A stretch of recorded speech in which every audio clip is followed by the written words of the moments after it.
Grandma teaches Andrei some words while kneading dough, so at least he won't end up as a farmer who can't even say "I'm hungry." Unfortunately, this classroom time is short-lived. When Uncle calls, Andrei has to roll up his sleeves and work, and that little cart feels as unsurprisingly, he toppled over.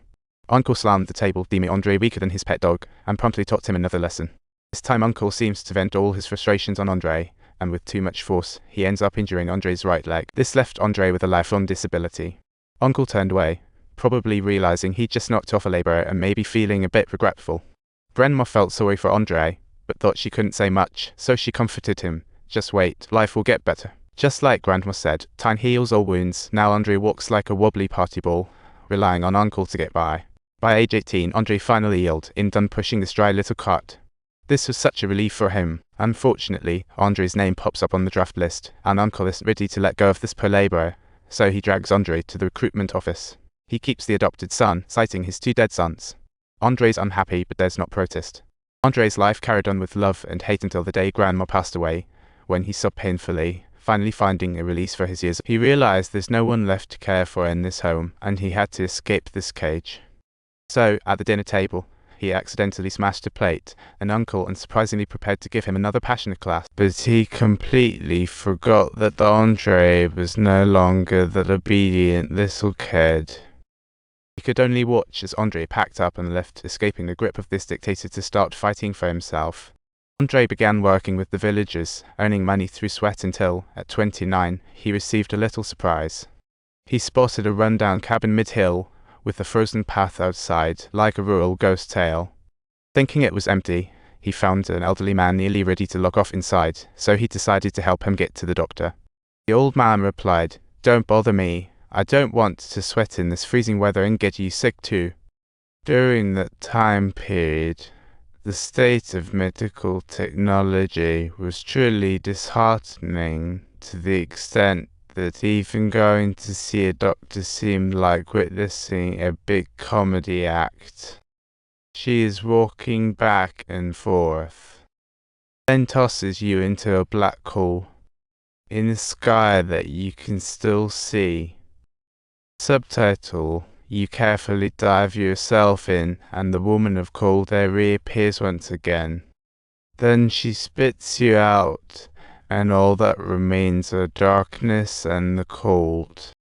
Suddenly Andrei slips on the ice, landing flat on the ground.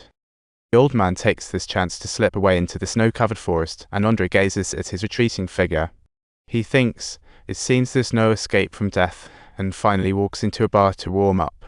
Staring at the roaring fire, he can't help but ponder the old man's words, when a gentle woman interrupts his thoughts. The waitress, Mary, accidentally spills wine on him, revealing half her arm, and suddenly his heart raced. This prompted her to stay, so Andrei spent his savings renting a little cabin, making it their place.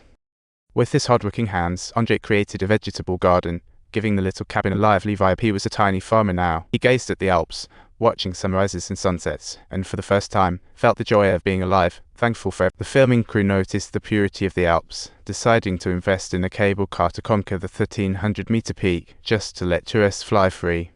The villagers cheered, as it meant more job opportunities, and life at sunset would welcome new vistas. The town's life upgraded with the arrival of electricity, yet Andrei got lost in the noise, forgetting about the dream lake woman, Mary. But Andrei was just a young guy, clueless about love, so he became a regular at the tavern, all for a glimpse of her. The tavern owner, spotting Andrei's crush, couldn't help but mention that Mary was a workaholic with no time for romance. But the owner underestimated the power of fate. Mary actually sent subtle signals of affection toward Andrei.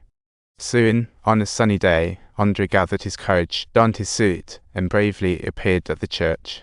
The waiting woman, Mary, was a bit surprised to see Andrei, but quickly broke into a joyful smile. She sensed past sincere affection, but at the crucial moment, Andrei choked up.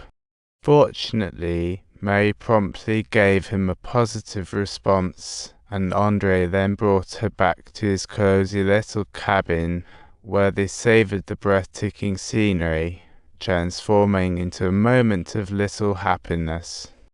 The sunlight here was livelier than in the valley, and as Mary caught her breath, Andrei began detailing his plans. He wanted to decorate the cabin cozier, but decided against building a barn. After all, he didn't want to be a farmer. Mary was drawn to Andrei's vision. convinced that living here would bring happiness. This gave Andrei the confidence to consider building a family together. He gazed at the distant mountains, dreaming of a modern future, ensuring happy days would last.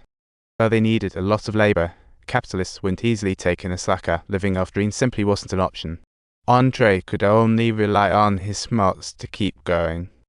Subtitle: Welcome to Biderman and Sons. Andrei deeply values this job that he has obtained through tremendous effort, and he is eagerly anticipating even better days ahead. Make sure to hit that subscribe button